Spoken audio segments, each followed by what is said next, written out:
Okay, no, mga kasangkayan na no, adik kita otro sa Samar Provincial Hospital no, ang Star Radio para han aton pakig interview nga dihan kaganak no, han batang 3 years old ha Kalbiga Samar. Kundiin biktima iton dog bite no.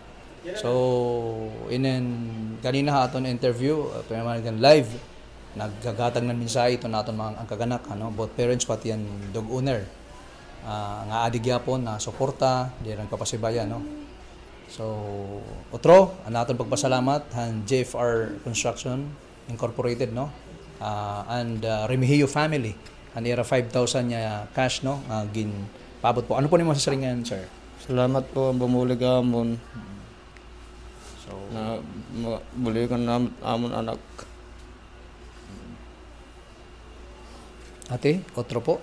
Maaraw kami po ang paghataghan JFR Construction Gapon. Ang bulig po ano yan ako. Damong salamat ang mga bumulig amon para maula na namon anak. Damong salamat otro ayo.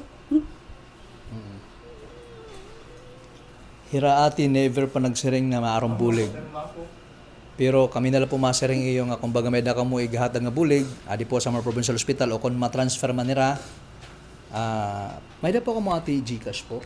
Pare kami Gcash account. Paano kasi kay bangin may mga madagsa kang mga bulig para iyo para at least may mapapaabot pa iyo. May daman nagkukan nga mo. Kung nga to, kung siya, may daman napapahimong Gcash nga to, amot magkukan na lang nga day amon, di ba? Sige po. Kay bangin kasi may mag-donate gap, magpaabot yung pambulig po financial ha. Sige po.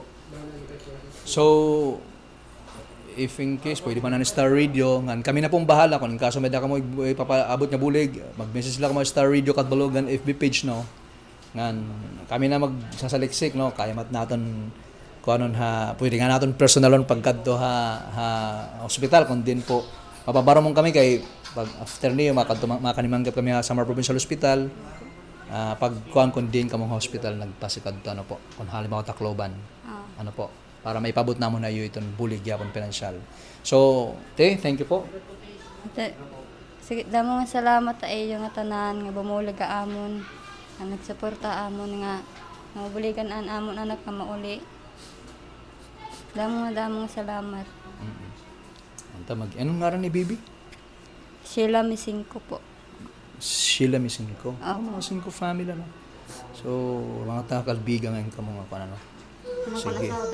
Tagitaasan man ako, may San Sebastian. Okay, taga San Sebastian na po. Opo. Sige po. So mga kasangkay no, amo naton pakig-istorya no, han kaganak, han bata nga 3 years old babayi, Sheila Misingko nga yon biktima han dog bite no. Di rila usang ayam kundi mga duwa nga tutulong ayam po. Nanabuha barangay. Di na to nga barangay po? Timbangan, Kalbiga, Samar. Barangay Timbangan, Kalbiga, Samar. So, amo naton update, JR Maribok para ni Star Radio News. Thank you po.